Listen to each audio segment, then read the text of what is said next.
Have you ever wondered if poverty is fate or simply a choice we unknowingly embrace? Keep listening, because what I'm about to share might just change how you view your entire life forever. Hey friend, pull up a chair. Let's have a little heart-to-heart. I understand that feeling. I've been there. That feeling of waking up every morning with an invisible weight on your shoulders. A weariness, a lingering frustration in every thought. We work tirelessly, pouring our sweat and tears, sometimes even burning the midnight oil, only to look back and see our wallets are still empty, our dreams of a fulfilling life still far out of reach. Pressure from family, from friends, and especially from that virtual world of social media, it just weighs us down. Everyone seems to be flaunting their successes, their lavish trips, their extravagant meals. And what about us? We're stuck in this endless cycle of making ends meet, wondering if we're doing something wrong, or if we're simply less capable, less fortunate than others. That feeling of inadequacy, of not being good enough, not lucky enough, it erodes our self-confidence day by day. And then, a question constantly lingers in our minds. Is this just destiny? If I was born into poverty, do I have to accept dying poor? It's a heavy thought, a terrifying sense of helplessness. But let's think about it carefully. The real problem isn't that you're not working hard. Most of us are. The issue lies in the fact that we often work without clear direction, without a long-term plan. Day after day, month after month, we run like a hamster on an endless wheel, and then we look back, and nothing has changed. It's like you're sprinting at full speed on a treadmill. You look fast, but you're not actually moving an inch forward.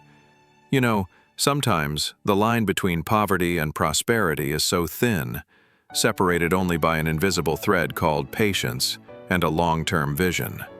Sounds cliché, right? But it's the absolute truth. This modern world has injected into our minds an instant gratification mindset. We plant a seed today and want to harvest tomorrow. We want immediate results, overnight success. But life, especially the building of sustainable prosperity, doesn't operate that way.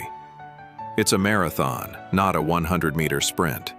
And because we crave that instant gratification, we are highly susceptible to discouragement, to giving up. The moment we face a slight difficulty, a whisper of doubt, or a minor setback, we're ready to throw in the towel. We lose faith in ourselves, in our plans, and immediately embark on a search for another shortcut. We switch from one plan to another, one path to another, believing there's some secret we haven't uncovered yet. But the truth is, almost every plan, no matter how crazy it seems, will get you where you want to go if you just stick with it. You don't need to be a genius or have some special talent to win. What you need, simply, is a burning desire stronger than other people's. Hard work beats talent when talent doesn't work hard enough. This saying is spot on. When talent falls asleep due to complacency, diligence, sheer perseverance, and stubbornness will rise to the top. Think about Colonel Sanders, who founded KFC. He started his career when he was over 60 years old, at an age when many people are already retired. He wasn't a born culinary genius, nor did he have vast inherited wealth. What he had was a delicious fried chicken recipe and an iron will. He traveled everywhere, knocking on hundreds of restaurant doors, facing countless rejections, but he never gave up. Or take Michael Jordan, who was cut from his high school basketball team. He wasn't the most talented at that moment, but he turned hard work into his superpower. It was their perseverance and burning desire that led them to the top, not just innate talent. So adjust your time frame for success. This is a core difference. The poor class often thinks in terms of today, of what can be earned in the next few days. The middle class plans in terms of months and quarters, like a regular paycheck. And the rich? They look further. They think in terms of decades. Ask yourself, are you thinking about money in terms of days, months, or decades? How you perceive time reflects how you invest it, not just money, but your effort and energy.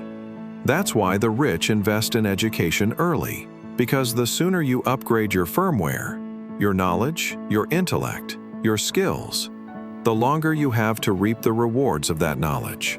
And education isn't limited to a college degree or expensive schools. It could be an online course, learning a new skill on YouTube, or simply dedicating 30 minutes each day to reading. Look at someone who started learning programming or online marketing in their 30s, and after 5 to 10 years, they've built a stable, prosperous career with financial freedom. That is the power of consistent self-investment. The seeds of knowledge you sow today will bear fruit years down the line, and the earlier you plant them, the more you will harvest. Being born into poverty isn't your choice, that's true. But dying poor is another story. I know this might sound harsh, but time and time again we have witnessed countless individuals pull themselves out of situations far worse than yours to build incredible fortunes. Think of Oprah Winfrey, who, despite a childhood full of hardship and abuse, became one of the most influential women in the world. Or J.K. Rowling, who was a struggling single mother before writing Harry Potter. 1 in 10 people choose to change their financial destiny and get rich, proving it's no accident or luck. It's a deliberate choice, and it's simpler than you think. What's the crucial difference between them and those who never get to the caviar part, that wonderful reward you deserve? It's that they always see a light at the end of their tunnel. This isn't blind optimism, it's an unshakable faith in the process, in their own efforts, and a deep understanding that every sacrifice has value. Your life expands in proportion to the sacrifices you're willing to make, and your ability to put up with societal pressure. They are not victims of circumstance. They are the architects who painstakingly build their own destiny until you eventually win, brick by painful brick. If you don't have money to invest towards your goals, then invest your time. This is your most valuable asset. The best moment to start your journey was 10 years ago. The second best moment was yesterday. And the third best? That's right now, my friend. Don't wait for perfect conditions. Don't wait to have money or free time. Start with what you have right now. Even a tiny step is a beginning. You don't have to be overly realistic. You actually need a little bit of delusion of grandeur here, a strong belief in things that seem impossible, so that those who say, "be realistic," have no idea what reality can become. Every invention, every great success started as an idea that was initially dismissed as crazy. The Wright brothers were ridiculed for talking about flying. Elon Musk was considered eccentric for wanting to put people on Mars. But they turned delusions into reality. Remember, nothing created today cannot be made better tomorrow. The world is constantly changing and improving. New technologies, new tools, better information are readily available for you to reach out and use them. Don't be afraid of change. Actively embrace and leverage it. And here's the final point, a key far more important than you might realize. Rich people read a lot. The average CEO reads over 50 books per year. In contrast, the average person barely reads one, and it's often fantasy or romance, not self-help or business books. CEOs earn on average 180 times more than everyone else. Coincidence? I don't think so. 2025 study by the Harvard Business Review indicates that 88% of successful CEOs attribute their success to continuous learning, often through extensive reading habits. This isn't just reading for pleasure.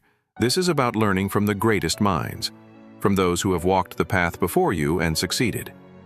Each book is a condensed masterclass, a lifetime of experience distilled into pages. Try to calculate, how many minutes a day do you spend on social media, and how many minutes do you spend learning from books? Even a small shift in this habit can create a monumental difference in your life's trajectory. The truth is, the world is full of money, and some of that money has your name on it. All you have to do is go out there and get it. The first question to answer is, where is that goddamn money?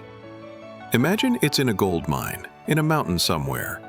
Okay, which mountain? Well, the mountain that's already making a lot of other people rich would be a pretty good bet. So go there and get some. Reading is your map, your compass to finding and extracting your own money mountain. So there you have it, my friend.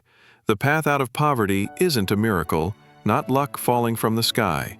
It's a deliberate journey built on a foundation of unwavering perseverance, a relentless, long-term vision, continuous self-investment through education, and the ability to constantly learn from those who have succeeded. Are you ready to change your financial destiny?